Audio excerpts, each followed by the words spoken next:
Hello students, બીકોમમાં financial એકાઉન્ટમાં કંપનીના વાર્ષિક હિસાબોનો એક દાખલો શીખીશું. તો તમારી સ્ક્રીન ઉપર જુઓ, અંજલિ લિમિટેડના તારીખ 31/3/2026ના રોજના કાચા સરવૈયા અને વધારાની માહિતી ઉપરથી કંપની ધારો 2013ની જોગવાઈઓ પ્રમાણે વાર્ષિક હિસાબો તૈયાર કરો. તો અહીંયા કાચું સરવૈયું આપેલું છે, જેમાં ઉધાર બાકી અને જમા બાકીની વિગતો અને રકમ આપી છે. ત્યારબાદ વધારાની માહિતીમાં 4 જેટલા હવાલા આપેલા છે, જેના પરથી આપણે વાર્ષિક હિસાબો તૈયાર કરવાના છે. તમે જાણો છો કે વાર્ષિક હિસાબોમાં નફા નુકસાનનું પત્રક અને પાકું સરવૈયું બે વસ્તુ મુખ્ય હોય છે. તો આપણે વારાફરતી બંને તૈયાર કરીએ. સૌપ્રથમ આપણે નફા નુકસાનનું પત્રક તૈયાર કરીશું અને ત્યારબાદ પાકું સરવૈયું તૈયાર કરીશું. હવે તમે જાણો છો કે નફા નુકસાનનું પત્રક એમને એમ તૈયાર નહીં થાય, એના માટે સૌપ્રથમ એની નોંધો તૈયાર કરવી પડે. તો તમે સ્ક્રીન ઉપર એની નોંધો જોઈ શકો છો. આ રીતે આપણે બધી નફા નુકસાનની પત્રકની જે નોંધો છે એ નોંધો તૈયાર કરીશું. નોંધ નંબર 1, 2, 3, 4, 5 અને 6. અને ત્યારબાદ લાસ્ટમાં આપણે નફા નુકસાનનું પત્રક તૈયાર કરીશું. બરાબર. તો કાચા સરવૈયામાંથી આપણે એક પછી એક વિગતો લેતા જઈએ અને આ નોંધોમાંથી જે નોંધમાં વિગત લાગુ પડતી હોય ત્યાં લખતા જઈશું. બરાબર. તો અહીંયા તમે જોઈ શકો છો, સૌ પ્રથમ આપ્યો છે સ્ટોકમાં બ્રેકેટમાં તારીખ આપી છે 1 એપ્રિલ 2025, એટલે આ શરૂઆતનો સ્ટોક છે. શરૂઆતનો સ્ટોક એ સ્ટોકની કિંમતમાં ફેરફારની નોંધમાં આવશે. બરાબર. જ્યાં શરૂઆતના સ્ટોકમાંથી આખરનો સ્ટોક માઇનસ થશે. બરાબર. તો શરૂઆતનો સ્ટોક લખીશું આપણે 30,000 રૂપિયા. એની અંદરથી આખરનો સ્ટોક માઇનસ કરવાનો હોય છે, જે હંમેશા હવાલામાં આપ્યો હોય છે. તો આખરનો સ્ટોક જો અહીંયા પહેલા હવાલામાં આપેલો છે કે 31 માર્ચ 2026ના રોજ સ્ટોક 40,000 રૂપિયાની ચોપડે કિંમતનો હતો, જેની બજાર કિંમત 10% ઓછી હતી. બરાબર. એની બજાર કિંમત ઓછી હતી, તો બજાર કિંમત કેટલી એ આપણે શોધવી પડશે. 10% ઓછી હતી એમ કેવું છે. તો 40,000ની 10% એટલે કેટલી? 4,000 રૂપિયા. બરાબર. તો 4,000 રૂપિયા બજાર કિંમત ઓછી હતી, જે માઇનસ કરીએ એટલે બજાર કિંમત કેટલી મળશે? 36,000 રૂપિયા. બરાબર. 36,000 રૂપિયા સ્ટોકની બજાર કિંમત મળશે. હવે આપણી પાસે બંને કિંમત છે, ચોપડે કિંમત છે, બજાર કિંમત છે. કઈ કિંમત ધ્યાનમાં લેવાની? જે કિંમત ઓછી હોય તે. ઓછી કિંમત કઈ છે? 36,000. તો 36,000 રૂપિયા આપણે આખરના સ્ટોકની કિંમત ધ્યાનમાં લઈશું. બરાબર. હવે 30,000 શરૂઆતનો સ્ટોક, આખરનો સ્ટોક 36,000, એટલે તફાવત નીકળશે 6,000 માઇનસ. બરાબર. તો આપણો જવાબ આવ્યો માઇનસ આવ્યો, એટલે આપણે બ્રેકેટમાં લખી દઈશું -6,000. બરાબર. તો સ્ટોકની નોંધ થઈ ગઈ. ચાલો, ત્યારબાદ આપણે આગળ જઈએ. દેવાદારો મિલકત છે, એટલે પાકા સરવૈયાની નોંધમાં આવશે. રોકડ પણ મિલકત છે, પાકા સરવૈયાની નોંધમાં આવશે. ફર્નિચર મિલકત છે, પાકા સરવૈયાની નોંધમાં આવશે. ખરીદી માલ સામાનના વપરાશની નોંધમાં આવશે. અહીંયા લખીશું આપણે ખરીદી 1,40,000 રૂપિયા. છૂટા ઓજારો પાકા સરવૈયાની નોંધમાં આવશે. બાકી હપ્તા એ પણ પાકા સરવૈયાની નોંધમાં આવશે. 10%ની સરકારી લોનમાં રોકાણ એટલે ઇન્વેસ્ટમેન્ટ મિલકત છે, એ પણ પાકા સરવૈયાની નોંધમાં જ આવશે. પણ એના પર અહીંયા જુઓ, ટકા આપ્યા છે એટલે મેં તમને વારંવાર કહું છું, કોઈ પણ વસ્તુની બાજુમાં તારીખ કે ટકા આપ્યા હોય એટલે છુપો હવાલો છે એમ સમજી લેવાનું. બરાબર. અહીંયા ટકા આપ્યા છે એનો અર્થ શું થયો? એના પર વ્યાજ મળશે. તો 5 લાખ રૂપિયાની લોન છે, ઇન્વેસ્ટ કર્યું છે, એના પર 10% લેખે વ્યાજ મળશે. બરાબર. તો 5 લાખ રૂપિયા પર 10% એટલે કેટલું વ્યાજ મળવું જોઈએ? 50,000 રૂપિયા વ્યાજ મળવું જોઈએ લોન ઉપર. બરાબર. હવે કેટલું મળ્યું છે? તો જમા બાકીમાં જુઓ, લોન પર વ્યાજ મળ્યું કંઈ આપ્યું છે? તો લાસ્ટ પોઈન્ટમાં આપ્યું છે 10%ની સરકારી લોન પર વ્યાજ 30,000. 50,000 પૈકી 30,000 જ મળ્યું, એટલે 20,000 રૂપિયાનું વ્યાજ મળવાનું બાકી છે. બરાબર. તો એ જે વ્યાજ છે અન્ય આવકમાં આવશે. બરાબર. તો અહીંયા લખીશું 10%ની સરકારી લોન પર મળેલ વ્યાજ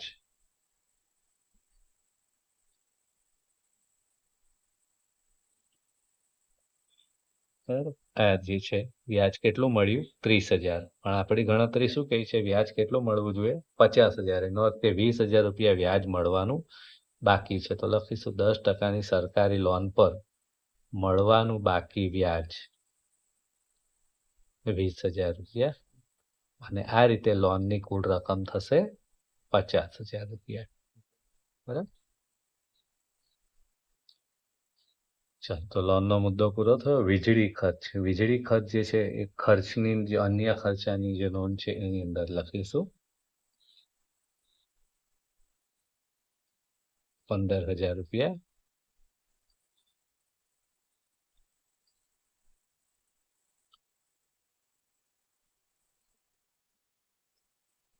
ત્યારબાદ જમા બાકી લેતા જઈએ. નફા નુકસાનનું પત્રક એ આપણે પાકા શ્રેયની નોંધોમાં આવશે. લેણદારો દેવું છે પાકા શ્રેય નોંધમાં આવશે. સામાન્ય અનામત પણ પાકા શ્રેય નોંધમાં આવશે. ગાલખાદ અનામત જે છે એ નફા નુકસાનની અન્ય ખર્ચાની નોંધમાં આવશે.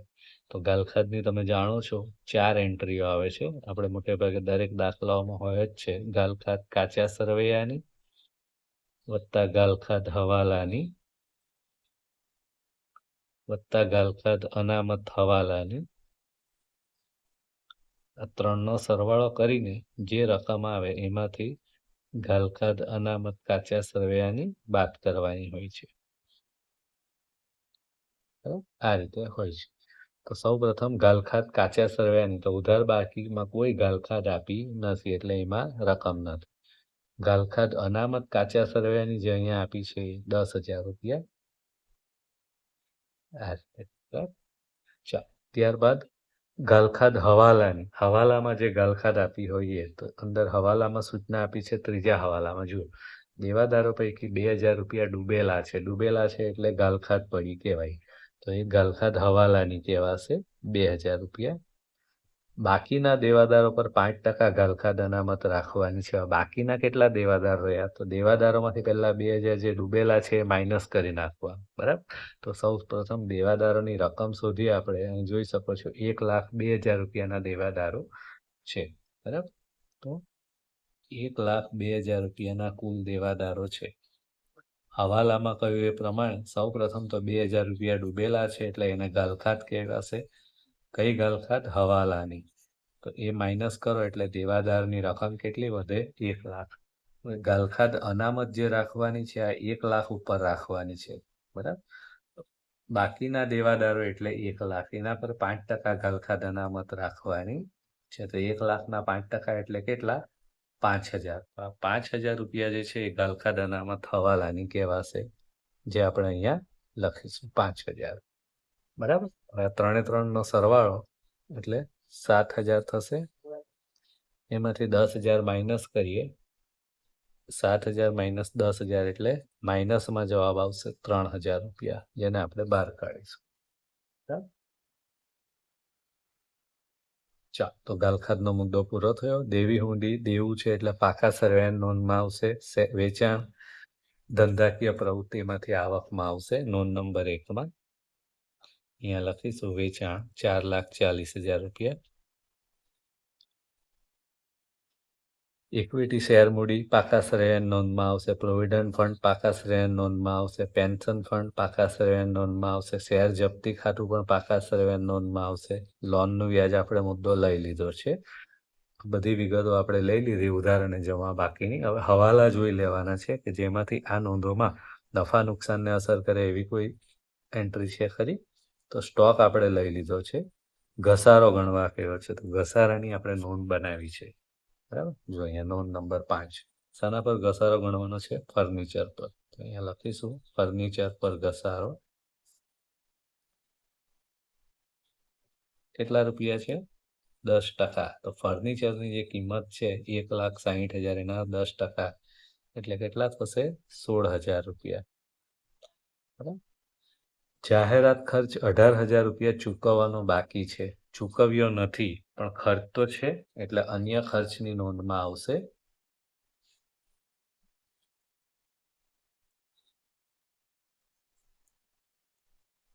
ચૂકવવાનો બાકી જાહેરાત ખર્ચ 18,000 રૂપિયા. ગાલખાદનો મુદ્દો આપણે લઈ લીધો છે. આવકવેરાની જોગવાઈ અહીંયા આવશે નહીં. બરાબર. તો બધી વિગતો આપણે લઈ લીધી છે. હવે બધી નોંધોનો સરવાળો કરીએ. તો સૌ પ્રથમ નોંધમાં એક જ એન્ટ્રી છે. ત્યારબાદ બીજી નોંધનો સરવાળો થઈ ગયો છે. ત્રીજી નોંધમાં પણ એક જ એન્ટ્રી છે. ચોથી નોંધનો પણ મુદ્દો પૂરો થયો. પાંચમી નોંધમાં પણ એક જ એન્ટ્રી છે. નોંધ નંબર 6 એની અંદર 3 રકમો છે. બરાબર. પણ એક રકમ માઇનસ છે એ ધ્યાન રાખવું. એટલે નોંધ નંબર 6 નો સરવાળો થશે 30,000 રૂપિયા. ચાલો, તો બધી નોંધો આપણે લઈ લીધી. હવે આપણે નફા નુકસાનનું પત્રક તૈયાર કરી શકીએ. તો તમે સ્ક્રીન ઉપર જોઈ શકો છો, આ રીતે આપણે નફા નુકસાનનું પત્રક તૈયાર કરીશું. અંજલિ લિમિટેડનું 31/3/26 રોજ તથા વર્ષનું નફા નુકસાનનું પત્રક. સૌપ્રથમ આવક લખવાની છે, ત્યારબાદ જાવક. તો એક પછી એક આપણે જે નોંધ બનાવી છે, બધી નોંધનો જે જવાબ છે એની અંદર લખતા જવાનું છે. બરાબર.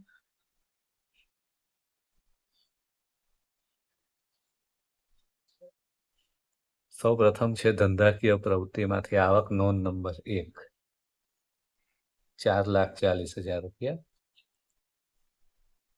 ત્યારબાદ છે અન્ય આવકો નોંધ નંબર 2 50,000 રૂપિયા. બરાબર. આ બંને નોંધનો સરવાળો એટલે કુલ આવક કહેવાશે 4,90,000 રૂપિયા. આવક બાજુની બંને નોંધો આપણી બરાબર. સરવાળો પણ મળી ગયો. હવે જાવક બાજુની નોંધો. નોંધ નંબર 3 માલ સામગ્રીની ખરીદી 1,40,000. સ્ટોકમાં ફેરફાર નોંધ નંબર 4 એ માઇનસ છે એટલે બ્રેકેટમાં લખીશું 6,000. ઘસારાની નોંધ નંબર 5 છે, જવાબ છે 16,000. નોંધ નંબર 6 અન્ય ખર્ચા, એનો સરવાળો છે 30,000.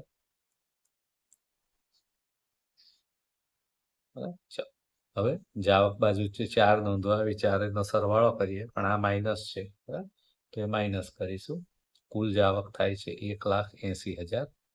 હવે આવકમાંથી જાવક બાદ કરીએ એટલે કરવેરા પહેલાનો નફો મળશે. આવકને નામ આપી દઈએ એ, જાવકને નામ આપી દઈએ બી, એટલે એ માઇનસ બી. કર પહેલાનો નફો શોધવો હોય તો એ માઇનસ બી કરો તો 4,90,000માંથી 1,80,000 બાદ કરો 3,10,000 રૂપિયા. કરવેરા પહેલાનો નફો. ચાલો, હવે એના પર કરવેરાની જોગવાઈ કરવાની. હવાલા વાંચો. હવાલામાં સૂચના આપી છે ચોથા હવાલામાં ચાલુ વર્ષે 60,000 રૂપિયા આવકવેરાની જોગવાઈ કરવાની છે. એટલે આવકવેરાની જોગવાઈમાં લખીશું 60,000 રૂપિયા. 3,10,000માંથી 60,000 આવકવેરાની જોગવાઈ કરો એટલે ચોખ્ખો નફો બચે 2,50,000 રૂપિયા. કરવેરા પછીનો ચોખ્ખો નફો. બરાબર. તો આપણું નફા નુકસાનનું પત્રક અહીંયા પૂરું થયું. હવે આપણે પાકું સરવૈયું બનાવીશું, તો એના માટે પણ બધી નોંધો બનાવવી પડશે, પછી પાકું સરવૈયું બનશે. જેમ કે તમે સ્ક્રીન ઉપર જોઈ શકો છો, પાકા સરવૈયા માટેની નોંધો. નોંધ નંબર 1 શેર મૂડી, નોંધ 2 અનામત અને વધારો, નોંધ 3 લાંબા ગાળાની જોગવાઈ, વેપારી દેવા, અન્ય ચાલુ દેવા. આ રીતે વારાફરતી બધી નોંધો બનાવીશું તો કુલ પાકા સરવૈયા માટે 12 જેટલી નોંધો બનાવી છે આપણે. બરાબર. હવે વારાફરતી એક પછી એક એન્ટ્રીઓ લેતા જઈએ અને જે નોંધો પાકા સરવૈયા નોંધમાં આવશે આપણે અહીંયા મૂકતા જઈએ. બરાબર. તો તમે જોઈ શકો છો અહીંયા સ્ટોક, શરૂઆતનો સ્ટોક છે એની કોઈ એન્ટ્રી થતી નથી અહીંયા પાકા સરવૈયામાં. દેવાદારો, દેવાદારો એ મિલકત છે. બરાબર. તો મિલકતની જે નોંધ છે વેપારી લેણાની, એની અંદર દેવાદારોની એન્ટ્રી કરીશું. તો વેપારી લેણાની જે નોંધ છે એમાં લખીશું દેવાદારો. એની રકમ આપી છે 1,02,000 રૂપિયા. બરાબર. તો 1,02,000 લખીશું. એમાંથી ઘાલખાદ હવાલાની અને ઘાલખાદ અનામત હવાલાની માઇનસ કરવાની હોય છે. બરાબર. તો હવાલામાં જે ઘાલખાદ આપી છે એ ધ્યાનમાં રાખવાની છે. તો અહીંયા તમે જોઈ શકો છો હવાલામાં જે ઘાલખાદ આપી છે ત્રીજા હવાલામાં દેવાદારો પૈકી 2,000 ડૂબેલા છે, જે આપણે બતાવ્યા પણ છે ગણતરીઓ. સૌથી પહેલા એ બાદ કરીશું 2,000 રૂપિયા, એટલે દેવાદારોની ચોખ્ખી રકમ 1,00,000 રૂપિયા રહેશે. ત્યારબાદ ઘાલખાદ અનામત હવાલાની, તો એના માટે સૂચના આપી છે 5% ઘાલખાદ અનામત રાખવાની છે. તો 1,00,000ના 5% પ્રમાણે જો અહીંયા ગણતરી કરેલી જ છે 5,000 રૂપિયા, તો એ 5% પ્રમાણે 5,000 રૂપિયા ઘાલખાદ અનામત રાખવાની છે, એટલે દેવાદારોની ચોખ્ખી રકમ 95,000 રૂપિયા નીકળશે. બરાબર. તો દેવાદારોનો મુદ્દો પૂરો થયો. ત્યારબાદ રોકડ શિલ્લક. તો રોકડ અને રોકડ સમકક્ષની નોંધ બનાવી છે, એની અંદર લખીશું રોકડ શિલ્લક નોંધ નંબર 11માં રકમ છે 39,000 રૂપિયા. બરાબર. ત્યારબાદ ફર્નિચર. ફર્નિચર એટલે દ્રશ્ય મિલકતો. દ્રશ્ય મિલકતોની જે આપણે નોંધ બનાવી છે એની અંદર લખીશું ફર્નિચર. એની રકમ આપી છે 1,60,000. એના પર ઘસારો બાદ કરવાનો હોય છે. તો ઘસારો 10% આપ્યો છે. બરાબર. હવાલામાં 10% એટલે 16,000 રૂપિયા ઘસારો બાદ થશે, એટલે ચોખ્ખી રકમ નીકળશે 1,44,000 રૂપિયા. બરાબર. ચાલો, ત્યારબાદ ખરીદી આપણે નફા નુકસાનની નોંધોમાં બતાવી ગયા. છૂટા ઓજારો જે છે એ મિલકત છે, બરાબર, એટલે મિલકતની નોંધમાં આવશે. શામાં આવશે? સ્ટોકમાં, બરાબર. એટલે માલ સામગ્રી સ્ટોકની જે આપણે નોંધ બનાવી છે એની અંદર લખીશું છૂટા ઓજારો 44,000 રૂપિયા. અને સ્ટોકની નોંધમાં સાથે આખરનો સ્ટોક પણ લખી દઈએ. આખરનો સ્ટોક હંમેશા હવાલામાં આપ્યો હોય છે. પહેલા હવાલામાં આપેલો છે સ્ટોક 40,000ની ચોપડે કિંમતનો હતો, જેની બજાર કિંમત 10% ઓછી હતી. આપણે કિંમત ગણેલી છે 36,000. તો કઈ કિંમત ધ્યાનમાં લેવાની? 36,000. બેમાંથી જે ઓછી કિંમત હોય એ, બરાબર. તો સ્ટોકનો મુદ્દો પૂરો થયો. ત્યારબાદ બાકી હપ્તા એ શેર મૂડીમાંથી બાદ કરવાનું હોય છે. તો શેર મૂડીની જે નોંધ હોય એ આપણે લખીએ. સૌપ્રથમ નોંધ નંબર 1 શેર મૂડી.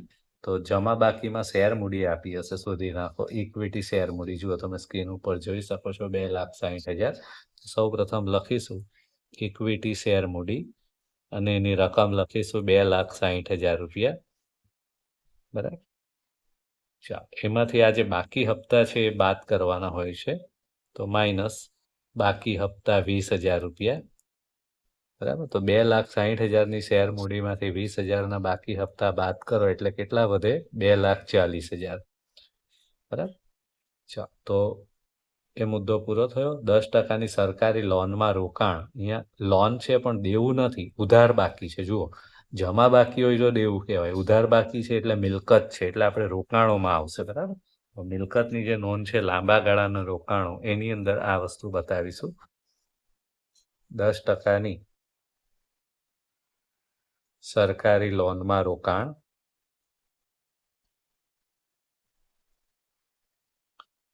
અને રકમમાં લખીશું 5 લાખ રૂપિયા.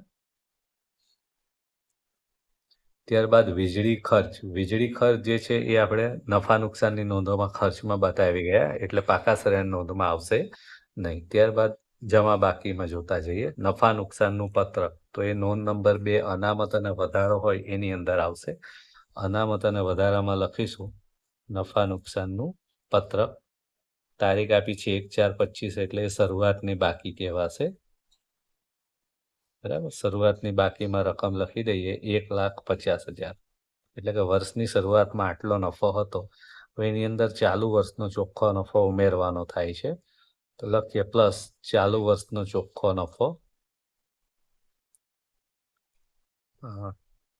આપણે જે નફા નુકસાનનું પત્રક બનાવ્યું છે એ તમે જોઈ શકો છો અહીંયા. એની અંદર લાસ્ટમાં ચાલુ વર્ષનો ચોખ્ખો નફો મળે છે કરવેરા પછીનો 2,50,000, એની અંદર ઉમેરી દઈએ, બરાબર. તો 1,50,000 અને 2,50,000 એટલે કુલ નફો થયો 4 લાખ રૂપિયા, બરાબર. હવે જો કોઈ ફાળવણી કરવાની હોય તો આની અંદરથી આપણે કરવાની હોય છે. હવાલામાં જોવું પડશે. તો ચોથા હવાલામાં સૂચના આપી છે, કર બાદ ચોખ્ખા નફાની 10% રકમ સામાન્ય અનામત ખાતે લઈ જવાની છે. એટલે સામાન્ય અનામતમાં રકમ લઈ જવાની છે. તો અહીંયા લખીશું માઇનસ સામાન્ય અનામત ખાતે. કેટલા રૂપિયા લઈ જવાના છે? કર બાદ ચોખ્ખા નફાના 10%. કર બાદ ચોખ્ખો નફો કેટલો? હમણાં જ આપણે જોઈ ગયા 2,50,000, એના 10%. 2,50,000ના 10% એટલે કેટલા? 25,000 રૂપિયા, બરાબર. 25,000 રૂપિયા આપણે સામાન્ય અનામત ખાતે લઈ જવાના છે. આ સિવાય સૂચિત ડિવિડન્ડ હોય તો પણ અહીંયા આવે, પણ આ દાખલામાં સૂચિત ડિવિડન્ડનો કોઈ મુદ્દો આપ્યો નથી, બરાબર. તો 4 લાખમાંથી 25,000 બાદ કરીએ એટલે 3 લાખ, સોરી, તો 3,75,000 રૂપિયા જે છે એ આપણા નફા નુકસાનના પત્રકનો ચોખ્ખો જવાબ રહેશે. હવે સામાન્ય અનામતનો મુદ્દો આવ્યો છે તો એને પણ આપણે સાથે સાંકળી લઈએ.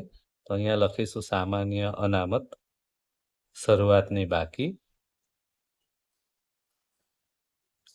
તો પ્રશ્નમાં જુઓ, સામાન્ય અનામતની જમા બાકી આપી છે 40,000 રૂપિયા, એટલે કે વર્ષની શરૂઆતમાં 40,000 રૂપિયાનું સામાન્ય અનામત છે, પ્લસ ચાલુ વર્ષે વધારો કર્યો, બરાબર. અહીંયા છે નફા નુકસાનમાંથી આપણે સામાન્ય અનામતમાં કેટલા રૂપિયા આપ્યા? 25,000 રૂપિયા, બરાબર. કયા ખાતામાંથી આપ્યા? નફા નુકસાનમાંથી.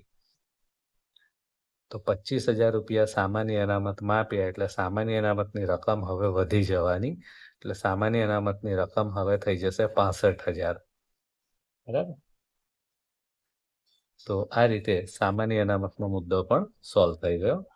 ચાલો, ત્યારબાદ લેણદારો એ દેવું છે, એટલે વેપારી દેવામાં લખીશું. વેપારી દેવાની નોંધ નંબર 4 જે આપણે બનાવી છે એની અંદર લખીશું લેણદારો 16,000 રૂપિયા. ત્યારબાદ સામાન્ય અનામત આપણે જોઈ ગયા, ગાલખાદ અનામતનો મુદ્દો આવી ગયો. દેવી હુંડી પણ વેપારી દેવામાં જ આવશે, તો વેપારી દેવાની નોંધમાં જ લખો દેવી હુંડી 54,000 રૂપિયા. ત્યારબાદ વેચાણ જે આપણે નફા નુકસાનની નોંધોમાં લખી ગયા. ઇક્વિટી શેર મૂડીનો મુદ્દો આપણે લઈ લીધો. પ્રોવિડન્ટ ફંડ એ લાંબા ગાળાની જોગવાઈમાં આવશે નોંધ નંબર 3માં. પ્રોવિડન્ટ ફંડ 14,000 રૂપિયા. ત્યારબાદ પેન્શન ફંડ એ પણ લાંબા ગાળાની જોગવાઈમાં જ આવશે નોંધ નંબર 3માં 26,000 રૂપિયા. શેર જપ્તી ખાતું જે છે શેર મૂડીની નોંધમાં આવશે નોંધ નંબર 1માં. તો શેર મૂડીમાં એ ઉમેરવાનું હોય છે, તો પ્લસ કરીશું. ઇક્વિટી શેર મૂડીમાં શેર જપ્તી ખાતું એની રકમ આપી છે 10,000 રૂપિયા. એટલે 2,40,000 વત્તા 10,000 એટલે શેર મૂડી ખાતાની ચોખ્ખી રકમ રહેશે 2,25,000. સરકારી લોન પર વ્યાજનો મુદ્દો આપણે જોઈ ગયા છે, પૂરો કરી દીધો છે. બરાબર. હવાલા પણ ઓલમોસ્ટ આપણે બધા જોઈ ગયા છે, કોઈ બાકી રહેતું નથી. જે કરવેરાની જોગવાઈ કરવાની છે આવકવેરાની, એ ટૂંકા ગાળાની જોગવાઈમાં બતાવવું પડશે. બરાબર. તો ટૂંકા ગાળાની જોગવાઈમાં બતાવીશું નોંધ નંબર 6માં. આવકવેરાની જોગવાઈ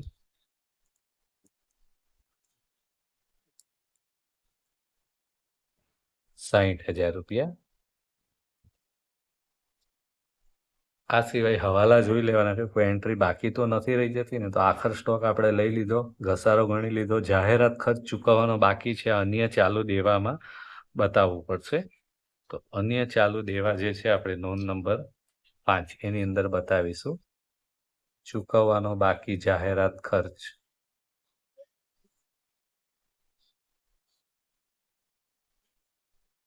અને એની રકમ આપી છે 18,000 રૂપિયા. દેવાદારોનો મુદ્દો લઈ લીધો ગાલખાદનો. આ સિવાય પર જોઈએ તો હા, લોન પર વ્યાજ જે છે સરકારી લોન પર એ મળવાનું બાકી હતું. આપણે જોયું છે કે 10%ની સરકારી લોન છે, એમાં 5 લાખ રૂપિયાનું રોકાણ કરેલું છે, 50,000 વ્યાજ મળવું જોઈએ, પણ કેટલું મળેલું છે? ફક્ત 30,000. એટલે 20,000 રૂપિયા વ્યાજ મળવાનું બાકી છે. તો એ અન્ય ચાલુ મિલકતમાં બતાવીશું. બરાબર. 20,000 રૂપિયા મળવાનું બાકી સરકારી લોન પર વ્યાજ. અહીંયા 50,000 વ્યાજ મળવું જોઈએ, કેટલું મળેલું છે? 30,000. તો 20,000 મળવાનું બાકી છે, એ આપણે અહીંયા બતાવીશું. બરાબર. ચાલો, તો બધી નોંધોના બધા મુદ્દા ઓલમોસ્ટ આપણે કવર કરી લીધા છે. બધી નોંધો હવે બંધ કરીએ, વારાફરતી સરવાળો કરતા જઈએ. તો નોંધ નંબર 1 આપણે સરવાળો કરી દીધો છે. નોંધ નંબર 2 નો સરવાળો થશે 4,40,000 રૂપિયા. બરાબર. ત્યારબાદ નોંધ નંબર 3 નો સરવાળો થાય છે 40,000 રૂપિયા. નોંધ નંબર 4 નો સરવાળો થાય છે 70,000 રૂપિયા. નોંધ નંબર 5માં એક જ રકમ છે 18,000. નોંધ નંબર 6માં પણ એક જ રકમ છે. નોંધ નંબર 7 એમાં પણ એક જ રકમ છે, 1,60,000 રૂપિયા શરૂઆતની બાકી, 16,000 રૂપિયા ઘસારો, અને એ બાદ કરો એટલે 1,44,000 રૂપિયા ચોખ્ખી રકમ વધે છે. બરાબર. ત્યારબાદ રોકાણો 5 લાખ રૂપિયા. ત્યારબાદ સ્ટોક 80,000 રૂપિયા સરવાળો થાય છે. અહીંયા પણ એક જ રકમ છે, 95,000, 39,000 અને 20,000. તો આ રીતે બધી નોંધો આપણે પૂરી કરી લીધી. હવે પાકું સરવૈયું આપણે સરળતાથી બનાવી શકીશું. બરાબર. તો પાકું સરવૈયું જે આપણે બનાવવાનું છે એનું ફોર્મેટ અહીંયા તમે જોઈ શકો છો સ્ક્રીન ઉપર. અંજલિ લિમિટેડનું 31/3/26ના રોજનું પાકું સરવૈયું. બરાબર. એક પછી એક નોંધના જવાબ લખતા જઈએ. ઇક્વિટી અને દેવામાં શેર હોલ્ડરોના ભંડોળોમાં સૌપ્રથમ શેર મૂડીની નોંધ નંબર 1. તો નોંધ નંબર 1 જે આપણે બનાવી છે એનો જવાબ કેટલો છે તમે જોઈ શકો છો સ્ક્રીન ઉપર. 2,50,000 રૂપિયા. તો અહીં લખીશું 2,50,000. બરાબર. નોંધ નંબર 2 અનામત અને વધારો, એનો જવાબ છે 4,40,000 રૂપિયા. બરાબર. ત્યારબાદ નોંધ નંબર 3 લાંબા ગાળાની જોગવાઈ, એનો જવાબ છે 40,000 રૂપિયા. ત્યારબાદ નોંધ નંબર 4 વેપારી દેવા, એનો જવાબ છે 70,000 રૂપિયા.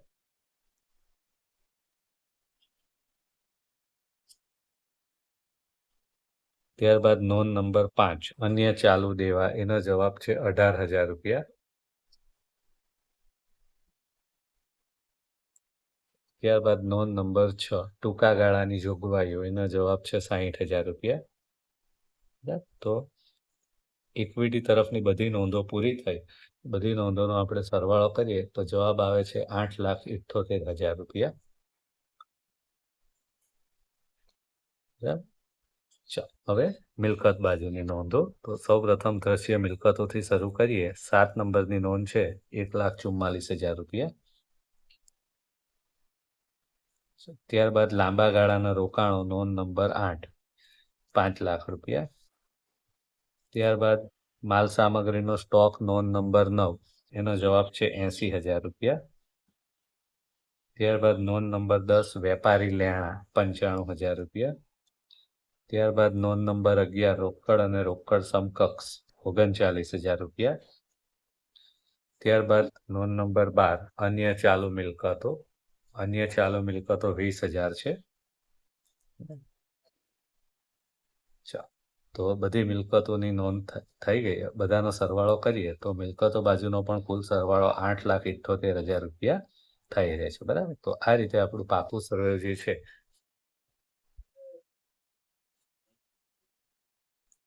ઇક્વિટી તરફ અને દેવા મિલકતો તરફનો સરવાળો જે છે એ સરખો થઈ રહે છે. બરાબર. આ રીતે આપણો પ્રશ્ન અહીંયા પૂરો થાય છે.